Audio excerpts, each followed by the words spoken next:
Councilman Graham? Thank you very much. I would move to approve as outlined. Okay, seconded by Councilmember Seer. Thank you.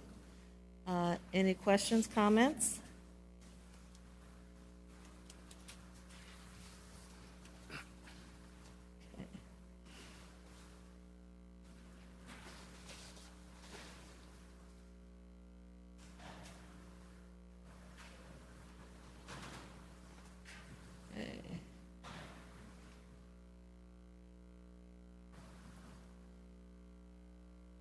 Please cast your ballots.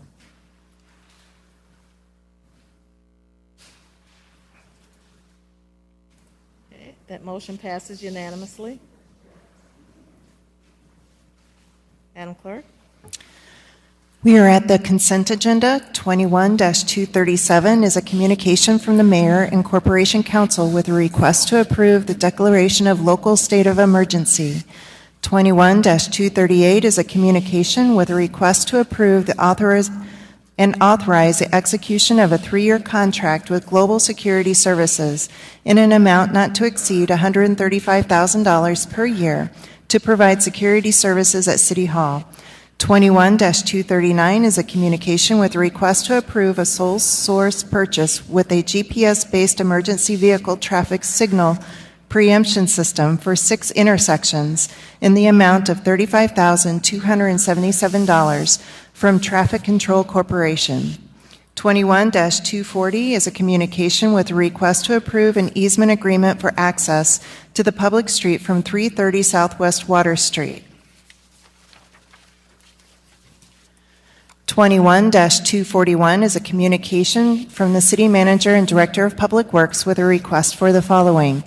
A, to adopt an ordinance amending the City of Peoria 2021 revised annual budget relating to the use of the Warehouse District TIF fund balance to provide for emergency restoration services at 1312 Southwest Adams Street due to water infiltration from a faulty roof in the amount of $104,956, and B, to approve an emergency contract with ServPro in the amount of $104,955.71 to provide emergency restoration services to extract water, remove drywall, utilize air movers, equipment rental, and equipment decontamination at 1312 Southwest Adams Street due to water infiltration from a faulty roof.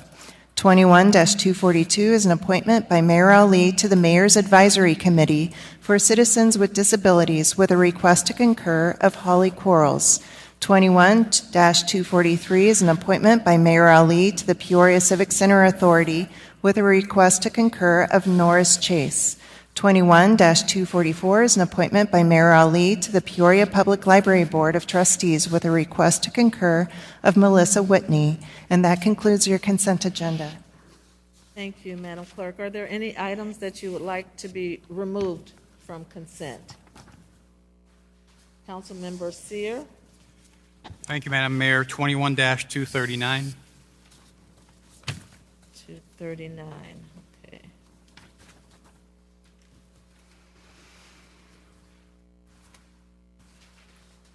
Councilmember Allen? Thank you, Madam Mayor. Item 21-238. Okay, any others? Okay. Can I get a motion to approve? Okay. Councilmember Riggenbach, seconded by Councilmember Kelly. Okay. Please cast your ballots on the consent.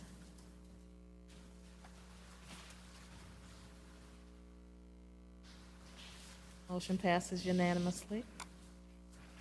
Madam Clerk?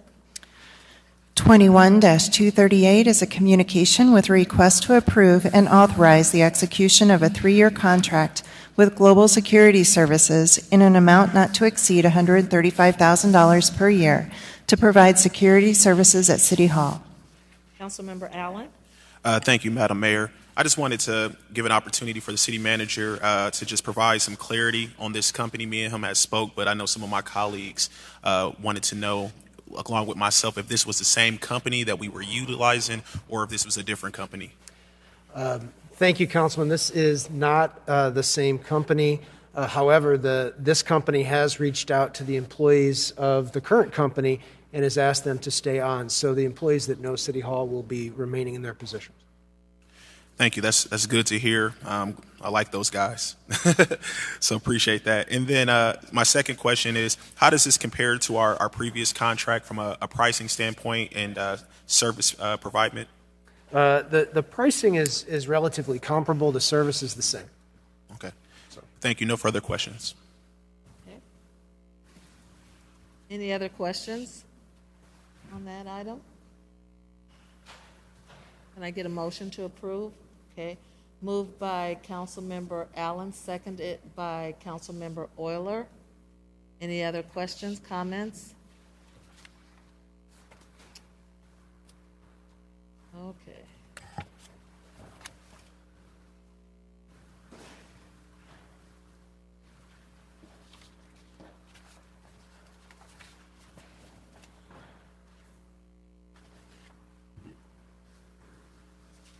Is it clear? Is it clear? Okay, please cast your ballots.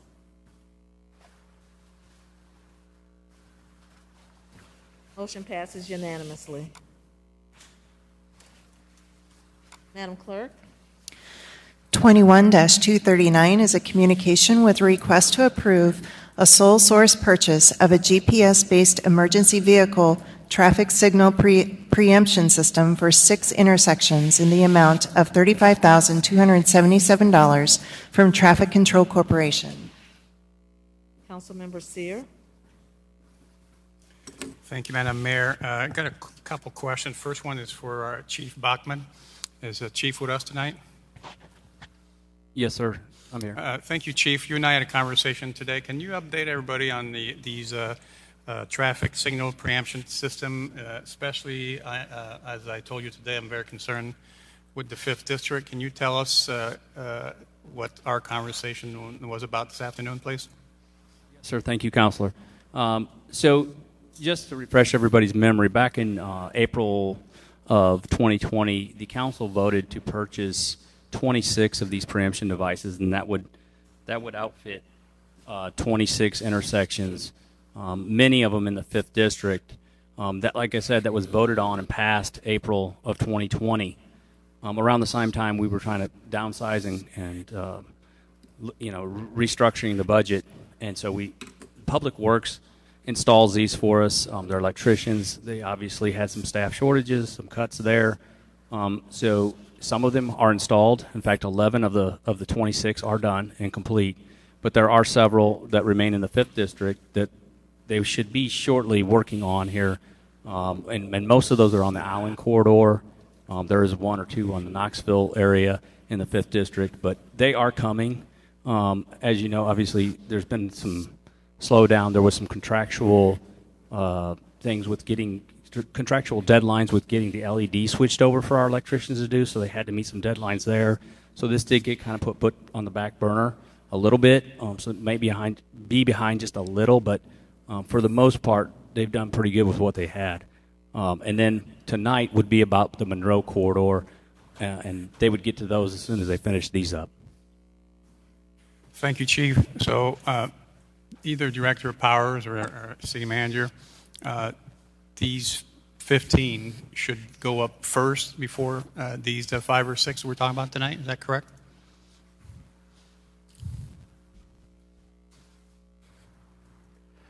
Director Powers, do you want to answer that? I was just coming to a microphone, sorry. That is correct. We'll work through this as we're scheduling. In fact, in the listing I have, next would probably be the University Corridor, and then working Allen through Western.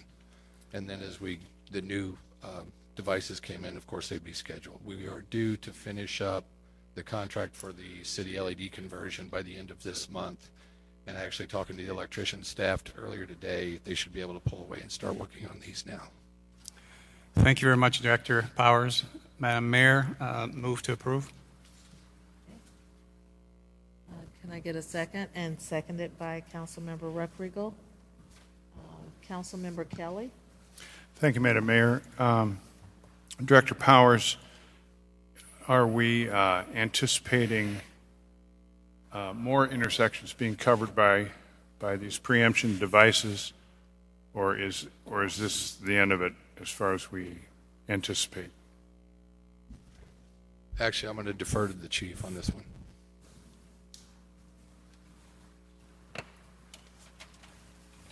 Yes, thank you, Counselor. I don't have that schedule in front of me. I'm not sure what we're looking at for 2022, although the 6 that we're voting on tonight will probably bleed into 2022, I'm imagining, as far as installations. So I don't have that in front of me, but there probably will be a few more to be installed, I'm sure. Thank you. And I would, is it a goal in some cities, or is it a goal in this city that every traffic light have these devices, or just main corridors, or how does that work? Counselor, the main corridors, basically, and what I can do, I do have a map that shows where we have them with little dots on the intersections that are coordinated what year they were actually installed. So, yeah, it's basically the main corridors. Thank you very much. Thank you, Madam Mayor. You're very welcome. We have a motion and a second on the floor. Any other questions? Comments? Please cast your ballots. Passes unanimously. Madam Clerk? We are at regular business. 21-245 is a communication with a request to approve change order number 1B for a $750,000 extension of the 2019 storm sewer repair contract with J.C. Dillon, Inc., and to authorize the city manager to execute the change order to add $750,000 to the budget for a total 2021 budget amount of $1,650,000.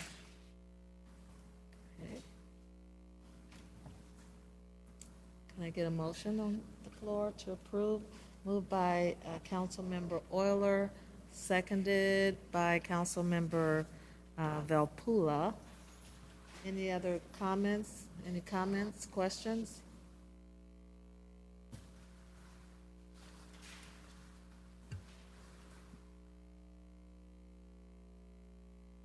Okay. Oh, it's really acting up here.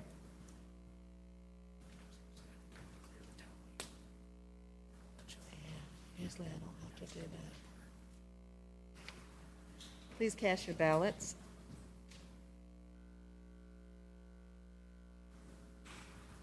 Motion passes unanimously. Madam Clerk?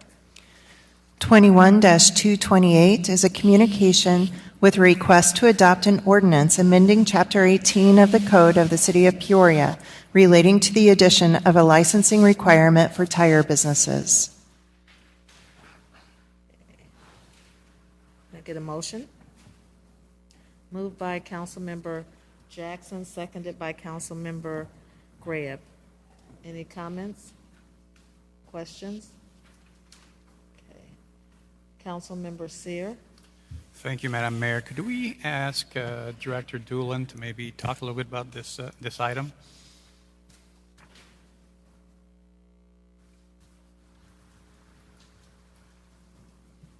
Yes. Mayor, Councilman Sear, this is the same request that came before council 2 weeks ago. The intent of this ordinance is to add a license requirement for businesses in the city of Peoria that are dealing with tires. The main kind of reasoning behind the ordinance and the way it's written is really to start tracking the flow of tires as they come off cars in the city of Peoria. While we understand that, a lot of businesses aren't the ones causing the problem, this should allow us to see exactly who they hand off the tires to, see if they hand them off again, and eventually from that kind of point A to when they meet, go into a tire facility or tire recycling facility out of the area to be able to audit and track those records. So that's the intent of this ordinance, to try to combat some of the illegal dumping that's occurring. Between the Community Development Department and the Public Works Department, we pick up thousands of tires each year, and that's in addition to the Tireless project that DryMax and neighborhood leaders do every month down on Dar Street. So this is really kind of one way to combat that issue. We believe this with Tireless is a good opportunity to take a hit into the issue that's causing. It also allows us to evaluate to see if the businesses are causing the issue, if we can start tracking where the tires are going, and we see that illegal tire dumping is still occurring in multiple locations. I think it makes us come back to the table and see what else we can do to fix the problem. Thank you, Mr. Dooling. If I can ask a couple questions. Number one, the last 4 years, many of us around the horseshoe had, and some are no longer around the horseshoe, had questions about how we get businesses. How do we find out or keep track of all the businesses in our city? And we never really came up with a good idea or a good solution. I'm concerned that we're now asking 75 to 150 businesses. I mean, to me, it's a big spread. We don't seem to have a good handle on how many tire businesses we have out there. What can we do to have a better or more accurate number of who's handling all these tires? It's a pretty big spread there, like I said, 75 to 150. So, yes, that is a big spread. We spent some time kind of going through the internet, phone book, just kind of what we see out there, and we found about 80 to 85. And then the smaller shops that don't use those routes to advertise is kind of where we came up with the number. I think you're absolutely right, is we don't know how many shops or how many tire places or places deal with tires are in the community, and I think this is a good way of starting to establish that. I feel very comfortable with using kind of the methods that we do, as well as my field staff of code inspectors out in the field being able to kind of give us a heads up and identify some of these that we'll be able to identify and get registered. And one question for Ms. Peterson. Is it legal for us or our police officers, as we hopefully we catch some of these people, can we repo or take their vehicle away, like cars or trucks, if we catch some of these people? Are we allowed to do that, or is that against the law? Unless we sort of catch them in the middle of an offense where we could impound the vehicle, generally just catching them in the middle of sort of illegal dumping wouldn't allow for that. It's possible, however, that as we work through the court process, depending on what sort of judgment could get rendered against them, there could be a financial penalty that eventually we could perhaps attach to the vehicle, but immediately the answer would be no. We generally couldn't seize a vehicle. And Mr. Doolan, do you see us being more stringent, I guess, with these fines? Can we ask for more or have larger penalties? Is this like just step number one, basically? Yes. So kind of how we'll roll this out is how we do if we get any new licenses. We'll work on the first probably 30 to 60 days, reaching out to people, educating people about the need to register with us and get them kind of accustomed. And then our business license inspector, who's been with us for about a year and a half, 2 years now, if you remember correctly, that position was added to really address the Body Works establishment ordinance in the city of Peoria, and he'll be the one kind of handling the auditing of these records. We're not trying to be business unfriendly or go after those who might just be filling out paperwork incorrectly, not on purpose, and aren't causing the issue. So we'll make sure to walk through the process with them, educate them on what is required, what we'll look for, and then really wait until we get everyone kind of in place before any kind of enforcement would take place. Thank you, Mr. Doolan. Thank you, Madam Mayor. Welcome. Councilmember Kelly. Thank you, Madam Mayor. Before I begin, I'd like to say that I am very much in favor of this further enforcement, fining people for doing this, etc. However, I apologize. I don't know if I should apologize. I have been out of town. I am not in favor at all of charging license fees to these dealers. It's just one more little irritant that we put together that'll raise almost no money.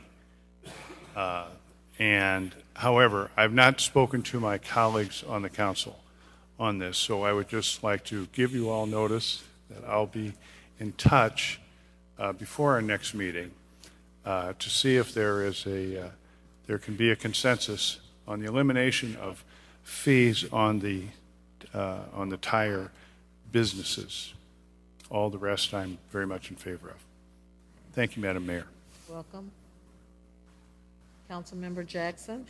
Thank you, Madam Mayor. I just want to compliment the staff for this first step in what's been a long-standing process.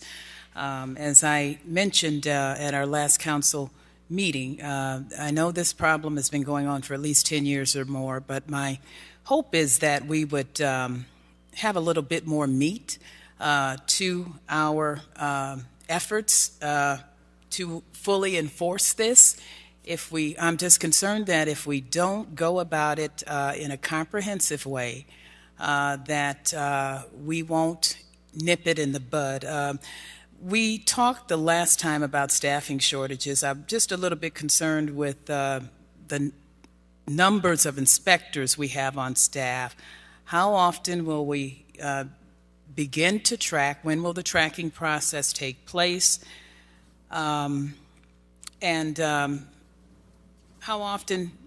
What kind of data will we be collecting in terms of trying to find out what they're doing in terms of tire disposal?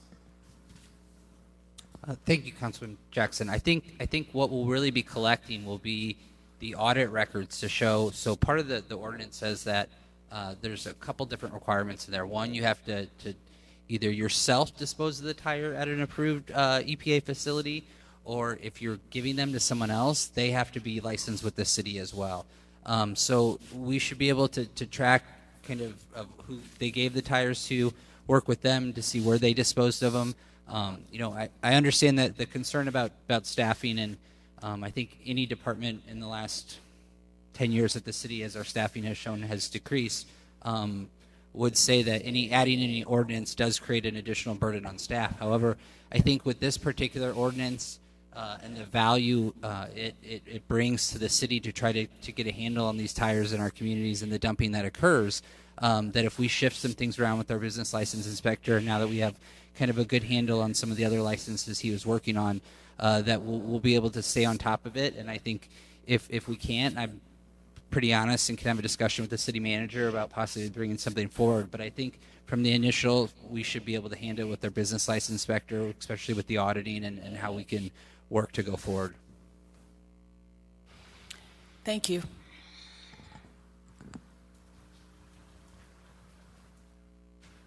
Councilmember Rodrigo. Thank you, Madam Mayor. It would be a great day if we didn't have to have such an ordinance. And I think for many in our audience, they may not realize the magnitude of this problem.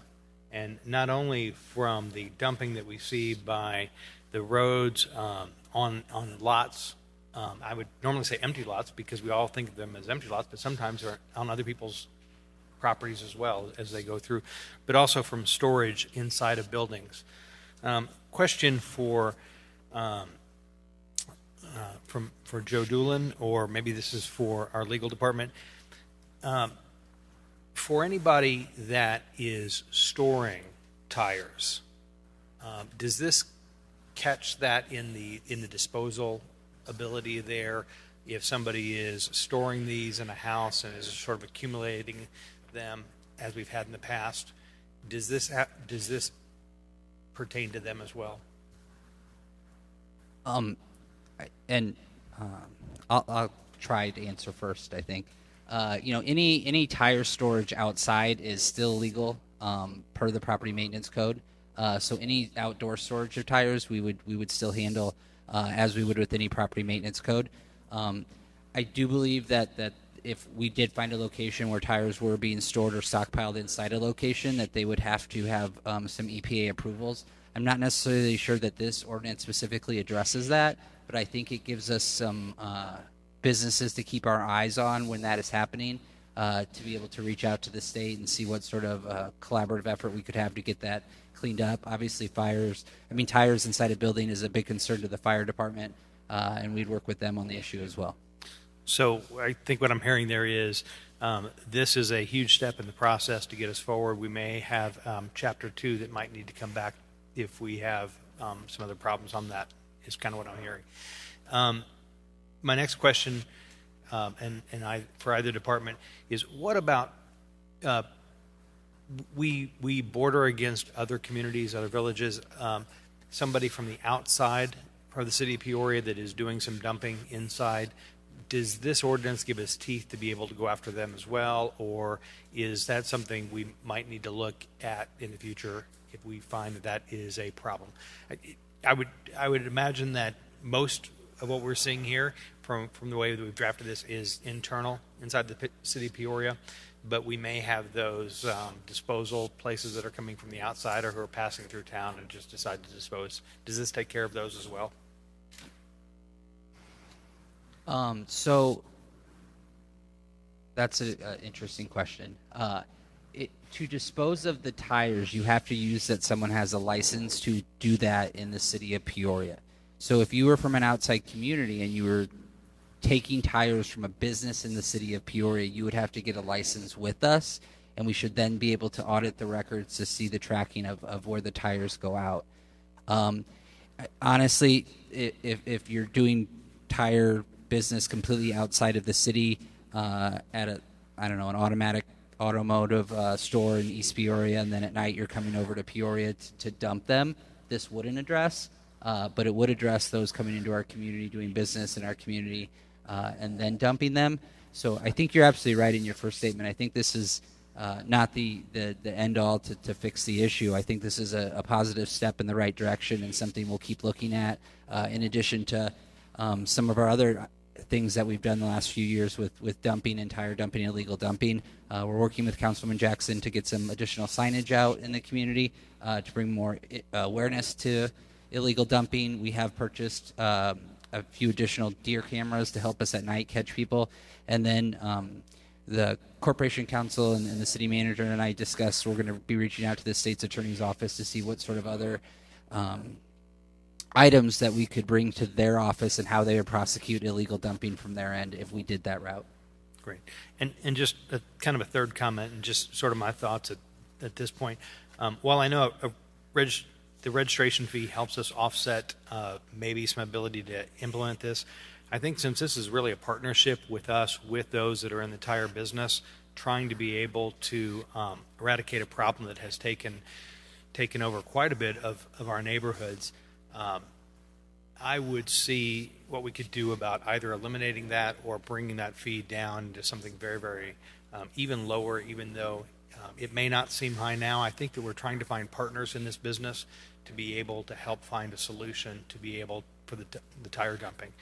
So those are my three sort of thoughts. Very supportive of what we have here and think we're moving in the right direction. Councilmember Riggenbach? Oh, let me get your mic. Excuse me. There you go. Thank you. Thank you, Madam Mayor. And I would concur with a lot of the comments having been made. Thank you, Mr. Doolin, for the leadership that your department has taken and looking at this a little more creatively. Let's be honest, it's a rare day that we catch somebody red-handed dumping tires. So as we talk about other issues in our city, we look at the root of the problem, and I think this is a good example in looking at the root and where do those tires come from. They don't just fall off the cars. So I really appreciate that thinking that brought us this ordinance. Mr. Manager, I would just challenge you again to, as we head into the budget season, we talk a lot about cataloging the businesses in our community, and the events that we've had in the last 16 months, I think, have only brought to fore how important it is for us to relay accurate information to our businesses. So whether it's working with the chamber or other means, I still think having a business registry of some sort is a good idea, and would just like to keep that on everybody's collective radar. In response to Councilman Kelly and Ruckriegel, I agree. I think this $50 fee is a little bit, if there's 150 businesses, that's $7,500, and we all know how critical our budget situation is, so I'm not trying to make light of it, but I would suggest, and is there a motion on the floor? No, there's no motion. I would like to make a motion to approve this, Councilwoman, excuse me for overstepping here, but eliminating the $50 registration fee. Okay. Is there, seconded by Councilmember Kelly? Okay, let's continue. Did you have any more discussion? That's all I have for now. Okay. Thank you, Madam Mayor. So next I have Councilmember Jensen. Thank you, Madam Mayor. First, I'd just like to comment on the discussion about the fee. I know staff came back with a fee because the majority of the council last week, or 2 weeks ago, talked about how we were concerned that this was going to cost more time and money for the city, and we wanted to make sure there was a fee in place to cover the cost. I understand it might not be that much money, but I believe it can cover overtime and some of the other administrative costs that the staff will have. So I'd ask the city manager just to comment on that, if you would.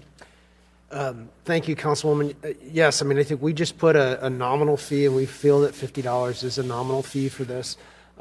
We have businesses that, because of the regulatory scheme that the state has established here with tires, they're not being disposed of properly. And then we have to step up and clean them up and expend the time in order to do that. The administrative time for us to handle the processing of this starts in the finance department. It moves into the legal department as well as the community development department. So there's 3 departments that are touched by this as we would move forward with managing this type of ordinance if we're writing tickets, if we're sending somebody to our administrative hearing officer, or if they're going to court. So there's time and expense that is incurred by the city for this, and we felt that $50 was an appropriate fee to establish. So I guess with that, I support this program and this proposal wholeheartedly. Like I mentioned at the last meeting, it's a problem we've been dealing with for a number of years, as we've heard over and over again. And it's a start. I know it's not a fully comprehensive program like Councilwoman Jackson has started to say we really need, and we do need that, but it is a start. So I support this, but I do not support it without the fee, because I think the fee is necessary for the staff to be able to do a good job and to make it go forward as we want it to. So that's number one. Related to that, I do have a question, because as Councilwoman Jackson brought up, we're short on inspectors. We've been cutting and cutting and cutting inspectors for several years since I've been on this council. So my question to the city manager, because it is related to this, and can we use some of the recovery money to hire more inspectors? The recovery funds are one-time dollars. So the issue with hiring staff with one-time dollars is that those dollars will go away. And then at some point, you're going to have the resources to continue to provide that level of service going forward. And so you're going to have other revenues in order to be able to pay for that. I think that we need to certainly look at the revenues that we have coming in, and we need to look at where they are. We need to look at that as we craft the budget, and certainly that's something that we can look at. Fortunately, the revenues have come back in stronger this year from a recovery standpoint, so that will allow us to look at an operating side a little differently than we have in past years. But again, I would just advise that any operating dollars or if you're using the ARP money for operating expenses, at some point in time that money's going to go away, It really is just one-time funding. Okay, I understand that. And I just ask the council to remember, we keep adding things for the staff to do without giving them more staff or more money. So I hope that a majority of the council will support the program as proposed with the fee. Thank you. Thank you. Councilmember Graham? First of all, Clerk Tar, I believe we already had a motion on the floor. I think Councilor Jensen made the motion and I seconded it. So the answer to Councilmember Ruckriegel's question was yes, we already do have a motion on the floor. Okay? That is correct. All right. So the motion that Denise Jackson made and which I made stands as it exists now, and we've been having discussion about this item. I don't get consulted when I get charged a little bit more for tires when they raise prices on tires. And folks, this is a community problem bedeviling our neighborhoods and affecting our real estate values and quality of life issues. There's no such thing as a free lunch.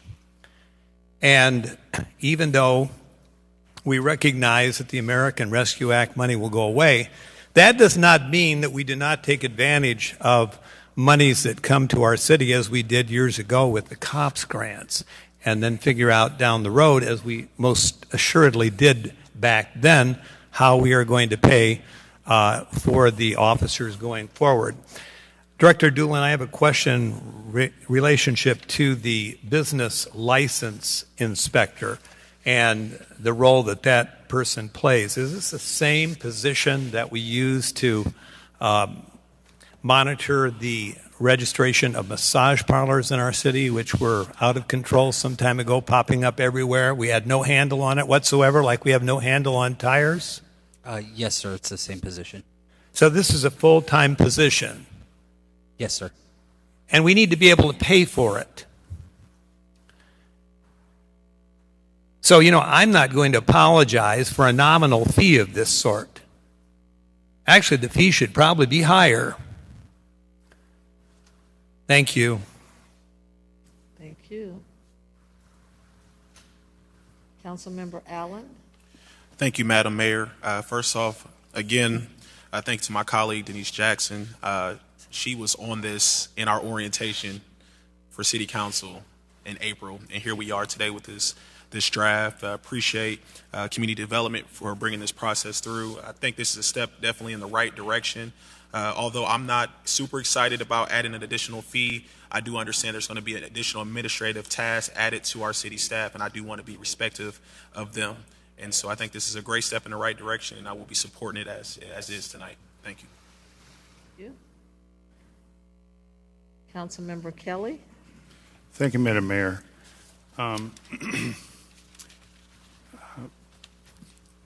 Ms. Peterson, what is the penalty today for dumping tires in Peoria?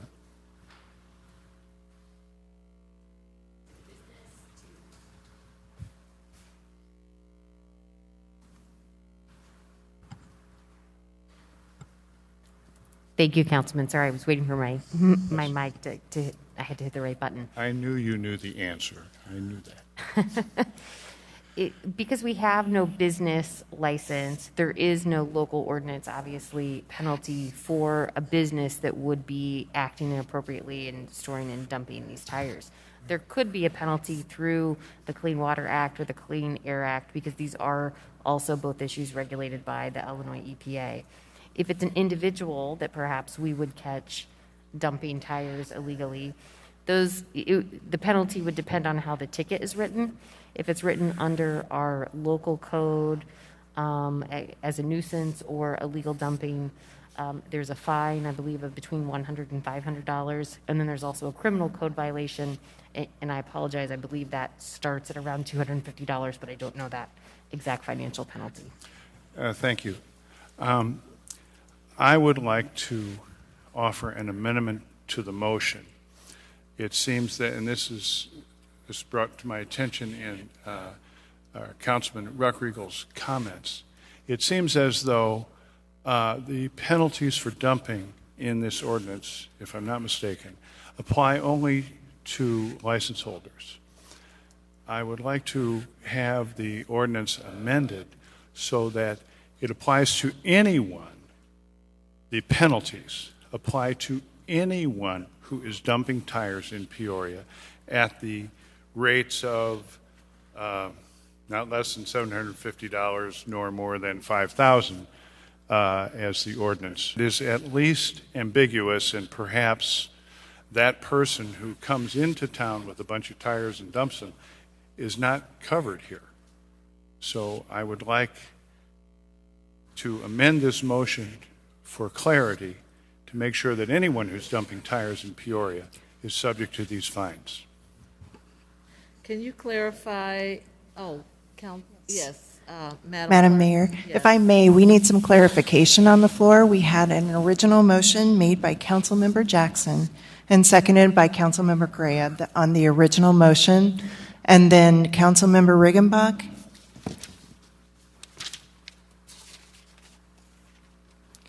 made a motion to eliminate the $50 fee. So that would be an amended motion.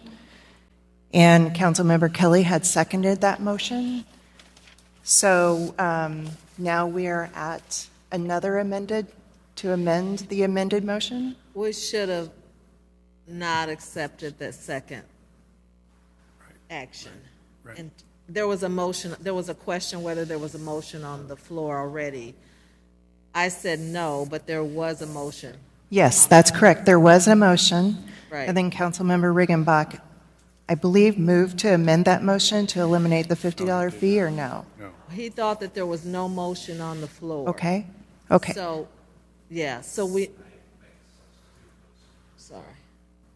I'm sorry, Madam Mayor. Councilmember Riggenbach, Would the it, mic is open. if I would have known there was a motion on the floor, I would have offered a substitute motion eliminating the fee. So can I do that now? That would, Council Peterson? Yes, for clarity, Councilman, I would ask that you just state that even though you made a motion earlier, it was not proper, and this is what you're offering in substitution. the motion I attempted to make, which was inappropriate, I would now offer a substitute motion moving for approval of item 21-228, except for rescinding the $50 annual fee. Okay. And is that substitute motion is seconded by, no? Is there a second by Councilman Member Euler? I'm not done, Mr. Point of order, madam. Councilmember Point of Kelly? order. May I make a point of order? Thank you. The clerk properly talked about our confusion, okay? So the motion of Councilman Riggenbach was moot, okay? So we proceed. I had just made a motion to amend, to make clear, talking about the fines. That's what's on the floor. It hasn't been seconded, but that's what's on the floor right now. And then after that, Councilman Riggenbach can make his motion again. Well, it was a matter of clarifying. There Yes. was, I mean, he intended a substitute motion. Had he known that there was a motion on the floor, he intended a substitute motion before your amended motion came to the table. Still, So that's why his is still under my consideration motion first. is on the floor right now. If he intended that, that's fine. I don't understand intending rather than stating. But if he intended it, that's fine. Okay, so we're talking about his motion, Right. and I'm saying I'd like to amend his motion to about the fines. Okay? I need clarification from either Clerk Tar or Council Peterson. If I may address the substance of Councilman Kelly's motion, before we even get to the procedure, I would offer up that the language in the ordinance that you have before us would be very difficult to, by an oral amendment, simply make a motion to say that it will apply to anybody that is caught illegally dumping. The way that we defined business license holder in the ordinance is consistent throughout, and it says that all tire businesses are required to adhere to the following guidelines. If Councilman Kelly would like us to bring back another motion, or perhaps part 2 of this motion, applying it to all illegal people that are illegally dumping tires, we can certainly do so. But just to make an oral amendment would make it very difficult to determine how this would apply based on the definitions in the ordinance. I am quite willing to withdraw my motion in favor of trying to work up an amendment for our next meeting. So I would withdraw my motion. Okay, thank you. Councilmember Riggenbach? Thank you, Madam Mayor, and thank you, Corporation Council, for that clarification, and I apologize for my adding to the confusion. But to the point here of the $50 fee, I hope those listening see what a unusual situation we have with me arguing to spend $4,500 we don't have, and others who I usually arguing against that. So it's just an irony in this situation. But Mr. Doolin said they actually estimated between 80 and 85 businesses that would be involved with this, and they added some as a buffer. If you go with the high end, that's $7,500, and believe me, I know that's $7,500, but I just think for the sake of the business and in order to get this program running to full speed, that's a cost that we could absorb, and perhaps that's a cost that stimulus dollars could be used for a number of years to buffer that. But I just think that's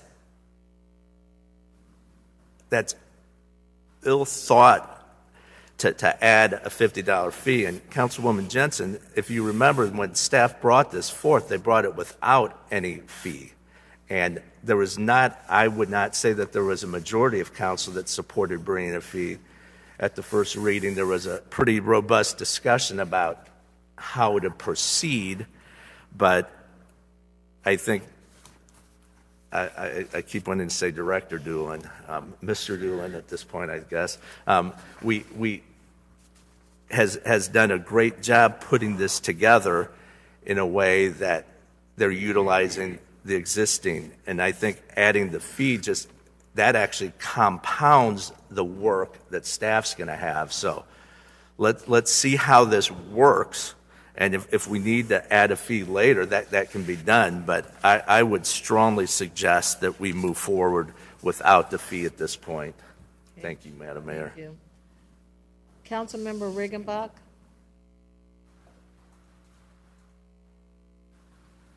I'm sorry, Councilmember Ruckriegel? Thank you, Madam Mayor. Yes. I think kind of what we were saying around the horseshoe tonight really is support of our steps in this direction. Director Doolin, our legal department, council member Jackson has really worked on, I think, what really is a good, huge first piece to solving, hopefully, this puzzle. But I would have a question for Director Doolin, or maybe this is for City Manager. How much do we currently spend on removing illegal tires that are dumped, either on lots or through weekend collections that we have? How much does the city currently spend on that?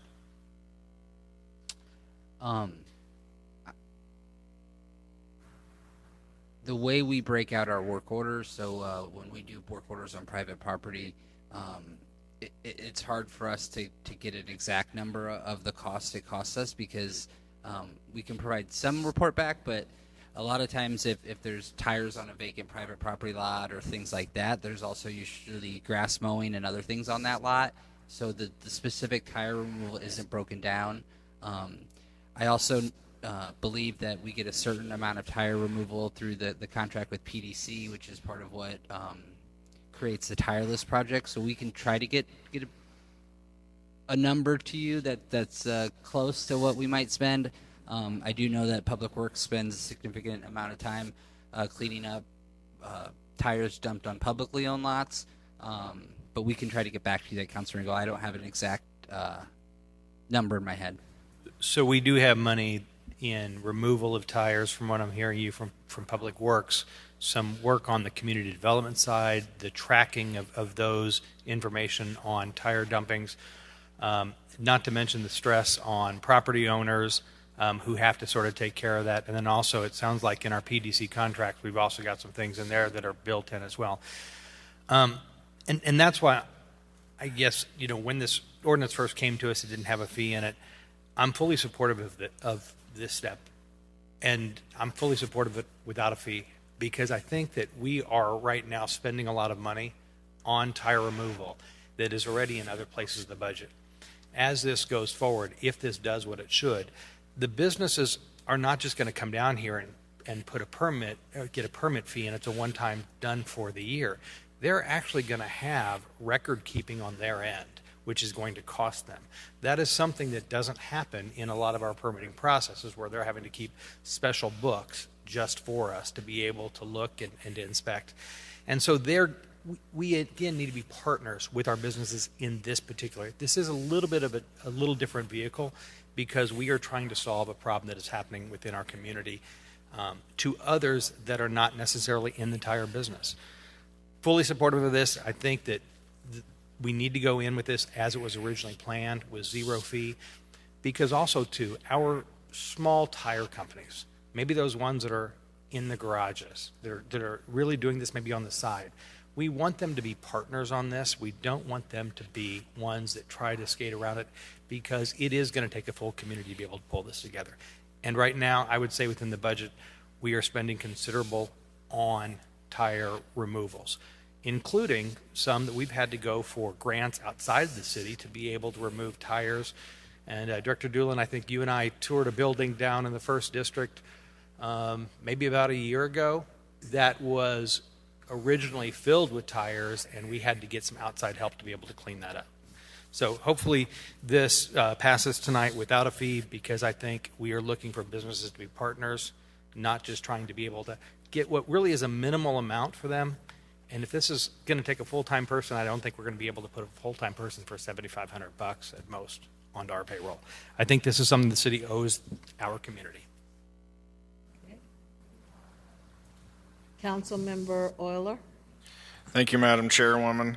The whole premise behind this is to deal with a problem that we have, and charging those who are not creating the problem a licensing fee is not to pay for it is not the right way to fix it. We should be fixing it through dealing with the fines on the backside and charge the people who are the actual offenders. So I'll be supporting the substitute motion without the licensing fee, and at the end of the day, that isn't the money that's going to pay for the staff work to go into this anyway. It's a drop in the bucket, and we shouldn't put that on the people who are doing the right thing. Thank you. Thank you. So we have the motion by Councilmember Jackson, seconded by Councilmember Greb, and that's the motion as it's written. Is that correct? There is We a have substitute motion. Okay. Correct. It was made by Councilmember Riggenbach. Okay. And seconded by Councilmember Kelly. Okay, that's the motion that we're voting on.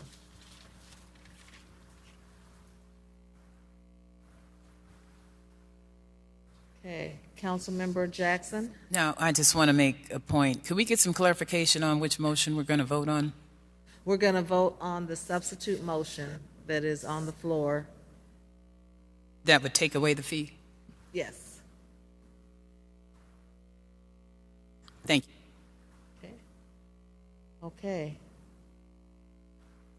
Cast your ballots on the substitute motion.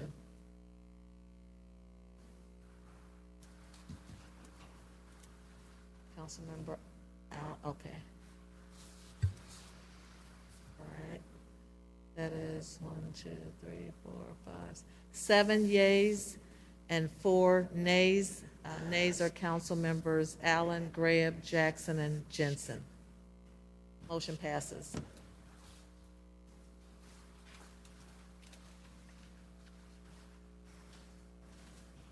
Okay.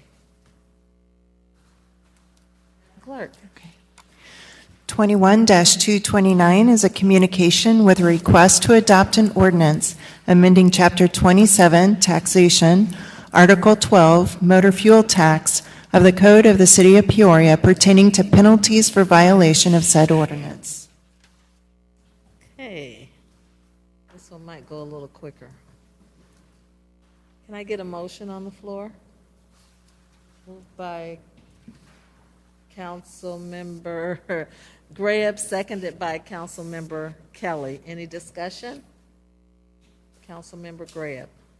I think this is a giant step forward for our neighborhoods as it relates to problematic businesses that are not displaying respect for the people of Peoria. And I think it's well overdue.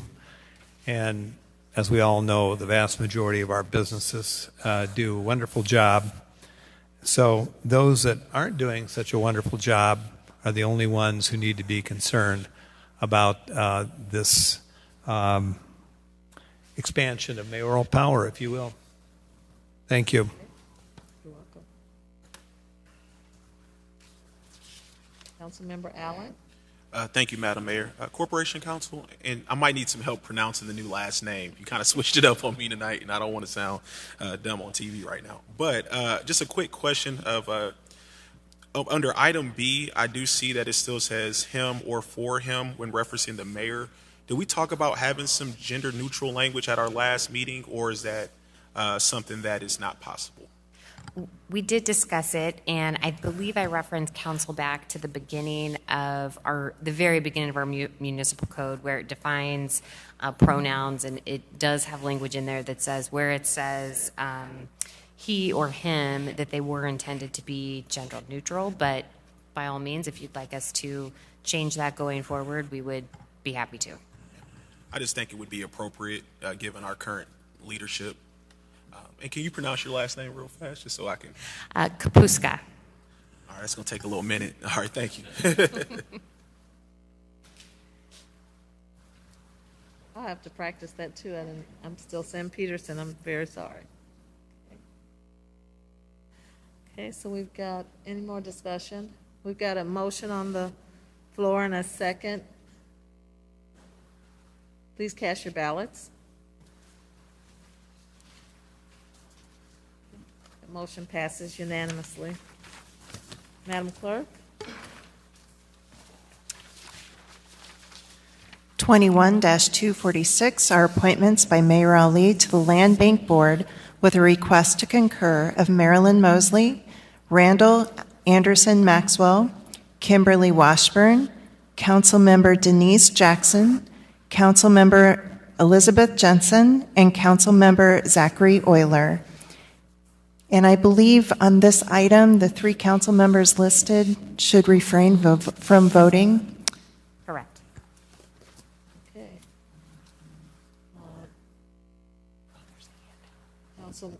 Councilmember Allen, I move for approval. second by Councilmember Seer. Any discussion? Madam Mayor, if I may, I believe there is a handout that was passed out that changed the council members from non-voting to voting. That's good. So the correction is on the yellow sheet. All the appointees tonight would be voting members.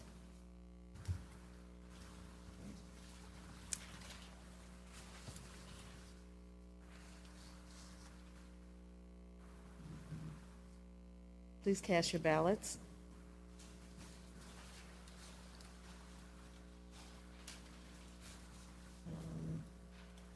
Councilmember Jackson? Okay.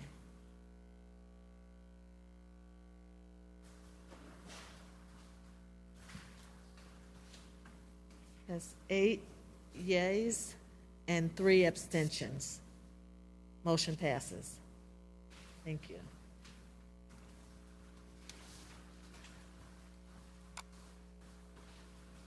Madam Clerk? We are at unfinished business. 21-222 is an appointment by Mayor Ali to the East Village Growth Cell Committee with a request to concur of Brian Lovingood. And this came up in the last meeting. That appointment requires someone who actually resides within the East Village Growth Cell. And the name that was put forth was someone who did not reside within that cell. And so we're still in the process of consideration. Councilmember Riggenbach, did you have a comment? I would just move to rescind the nomination. Thank you. Can I get a second on that? Councilmember Jensen, any discussions or question? Please cast your ballots.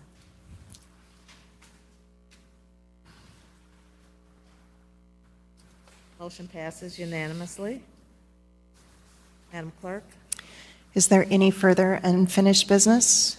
Any additional? No. Wait, hold it.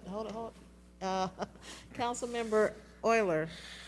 Thank you, Madam Chairwoman. I just want to mention for the record, and I'm bringing this up under unfinished business, since several months ago I brought up the need to determine what the issue is with the lighting in the riverfront and warehouse district and downtown area.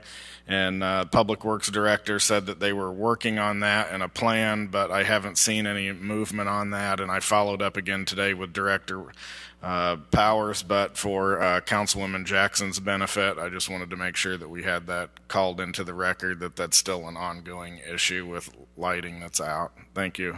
Okay, noted. Thank you. Any other unfinished business?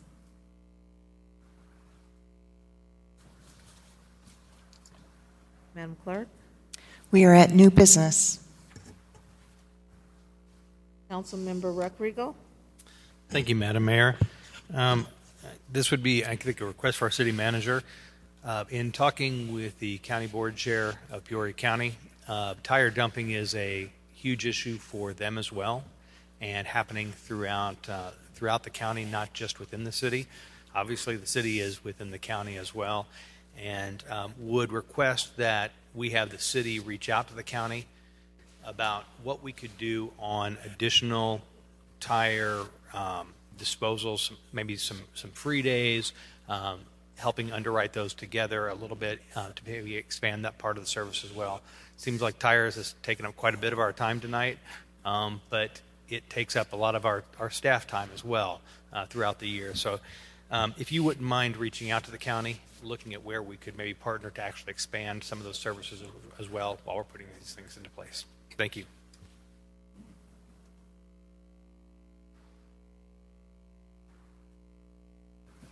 Member Sear? Thank you, Madam Mayor. First item, I want to apologize to Ms. Kapuska. From my chair, I can only see your first name and see the last name there. So I apologize for that, and congratulations. Second, and next question really is for Mr. Manager. This time of the year, I've not seen anything. This is August already. Any report back from you possibly on the audit for 2020, which I've not seen anywhere. I don't know if it's done or not. Also, usually at this time of the year, we have a planning session, especially with 3 new members around the horseshoe, if we have a time for a planning session. And the third one is, when can we expect to start talking about budget for 2022?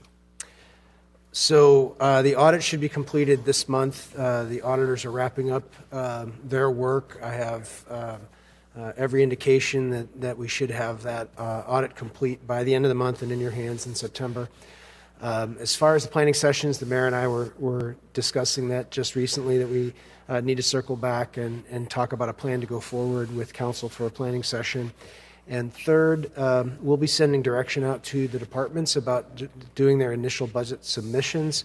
The intent would be that we would have a policy session after we gather all the information from the surveys that are open right now from the public about the American Rescue Plan funding. Once that's complete, that we would have a policy session here with the City Council to generally talk about how we want to spend those dollars and then provide some initial direction to the departments as we continue to put the budgets together. So it's going to be a busy month over the next month or so as we start to work on that front. The hope would be that we would have the budget in your hands by mid-October, probably at that first meeting in October. I think it's the 12th, and that we would start budget meetings right after that. Last question, Mr. Manager. Are you happy with the new your hiring process? How's it going? Well, so far so good. I think that we've we've been able to hire the police chief who is here. Our finance director has started. Our chief information officer has started. Our emergency communications manager has started. We currently have the community development director position posted internally inside the city. We have the chief diversity and inclusion officer position has been posted. Our executive recruitment firm is working through those candidates that have applied, and we're hopeful that here in the next couple of weeks we'll have a short list of candidates to start the interview process there. We will be posting at the end of the week the corporation counsel position, so that job will be posted with the hope that by the mid to end of September that we would have interested applicants submitted their resumes to us and that we would have that position filled by the end of the year. And then lastly, as I've given all of you word that our assistant city manager will be leaving the organization, we'll be posting that position as well to try and fill that key role as well. Thank you, Mr. Manager. Thank you, Madam Mayor. Welcome. Councilmember Jensen. Thank you, Madam Mayor. I just wanted to make an announcement. CityLink will be holding a virtual public meeting next Wednesday at, it looks like it was this Wednesday, so never mind. I thought it was next Wednesday, so I apologize. But if the community would like to give input on how they should be spending their Rebuild Illinois dollars that they'll be receiving, you can send an email to www.ridecitylink.org. You can click on that link, and then you can give them some input if you have input on how that money should be spent. Let's see if I had one more thing. One thing I would like to follow up with the city manager on, so I guess it may be more appropriate for old business. I know last week you gave us a report about vaccine status of city employees. Mm-hmm. So if you would continue to give us updates on that, I think that would be helpful. And if you would, for the public, talk about what we're doing to incentivize employees to get vaccinated right now. Sure. So our current vaccination rate, when we sent out the information, is at about 44% for city employees, and we're really trying to drive that number up. We're providing a $25 cash incentive to employees that submit their information to us that they have been vaccinated, and as well, we're also doing a little raffle where we're trying to provide some incentives to those that have submitted. So, trying to get those numbers up. It's important, as we've seen with the pandemic and with this Delta variant, that it's really caused, we're seeing the numbers spike because of people that aren't vaccinated and the challenges that's posing. So it's really important that we see that everyone gets vaccinated in our community that can, and we're going to do our part to continue to drive our numbers up. Thank you. I appreciate that. And encourage everyone to get vaccinated.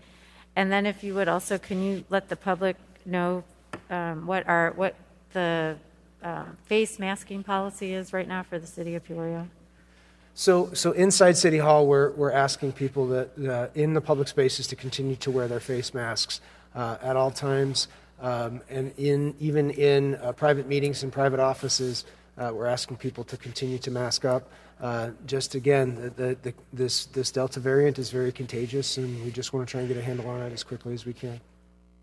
And then that also applies to our employees when they're out in public, correct?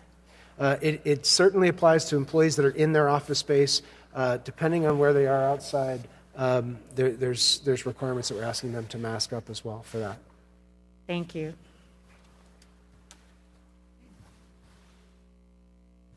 Councilmember Grab?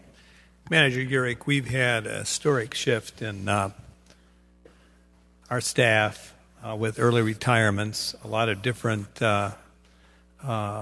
people occupying, hopefully very soon, the positions that have been vacated. Could you please keep us up to date in writing with the kind of overview that you just gave us a few minutes ago, and contact numbers for new people? I'm kind of embarrassed because I was referring a citizen to our traffic engineer who has retired. I should have known that, but I didn't. I think we need to know who all has actually taken early retirement and what your plans are to replace those folks. Also, at this juncture, I think it's timely for the council to consider whether we want to continue to require our top brass, our top department head people to live in the city. In the past, I think we've been rather lax in enforcing this, and it would seem to me that sometimes we're rather harsh with people in our bargaining units. We make them dot the I's and cross the T's, but we let things drift on and on and on for some of our top positions where we should be setting the example. And I am assuming, unless I'm hearing otherwise from 6 people on this council, that we want to continue to have, because we can legally do it, a residency requirement for our top officials, our city manager, assistant city manager, and our department heads.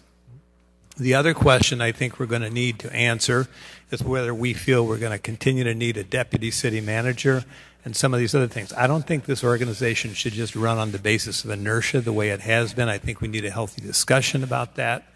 And also, in reference to our police department, whether we continue to have a deputy superintendent, et cetera. These are all organizational issues that we need to be aware of and willing to get our arms around whatever we decide to do. I have my own thoughts, but I'm sure the rest of us should be weighing in at some point on this. We all know that if we had the ability to mandate the members of our bargaining units to live in the city of Peoria, years ago, the battle was fought as relates to District 150 employees. We'd be doing that, but unfortunately, we had an appellate court decision in the early 2000s that negated our ability to compel that. So what we're left with is what we're left with, and I don't want to see that, my own personal opinion, abrogated. I think we should continue with what we're doing and maybe hope down the road there could be a change in the law. But those are my thoughts for tonight, and I think it's something we should all think about unless we've already come to a conclusion on where we should be going as it relates to that. But putting this in writing would certainly help frame it for us, Manager, as well as contact numbers. You bet.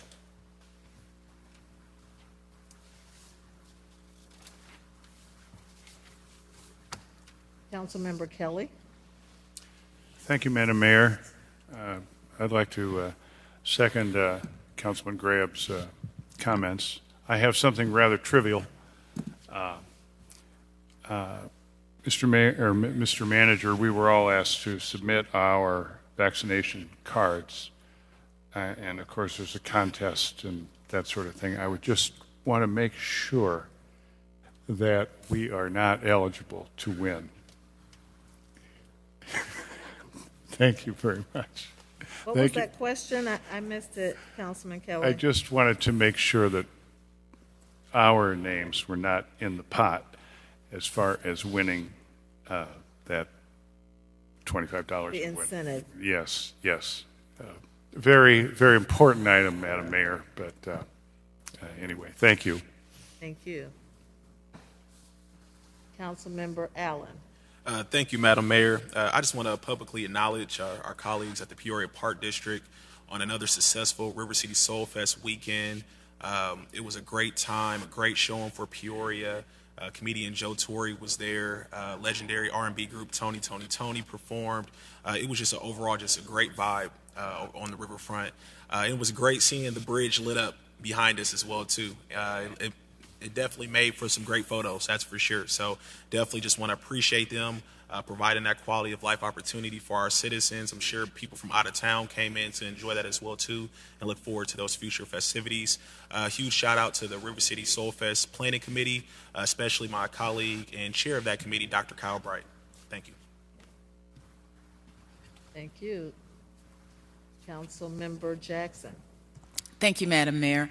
I just wanted to take a minute to, you all should have received invitations from me. We had our first inaugural First District tour last Saturday, and it was well attended. We had residents from all over the city come. We just wanted to raise awareness to some of the depth of the problems we face in the First District, and churches collaborated, provided vans, and the Friendship House provided a bus as well as drivers, and we had a wonderful time. I hope that you all, my colleagues here on the council, will take the time to come out. Saturdays at 10 a.m. we leave Treewind Park, and the tour is about an hour and 15 minutes. So it was a lot of fun. I hope you all council members, colleagues around the Horseshoe will join us between now and September 25th.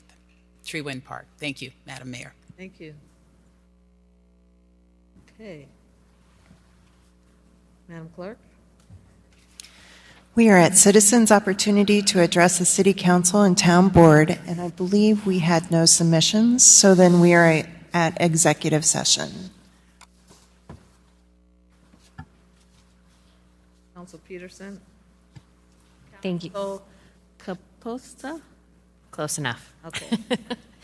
We are at executive session to consider pending litigation pursuant to 5 ILCS 2C11, closed session minutes 2C21, and collective bargaining 2C3.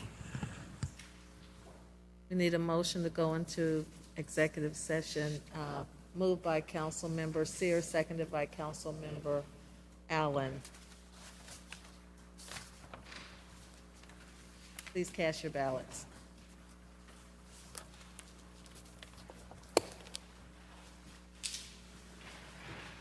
Oh, I'm missing Councilmember Velpula. Can you cast your ballot? Okay. Passes unanimously. And so we are at adjournment.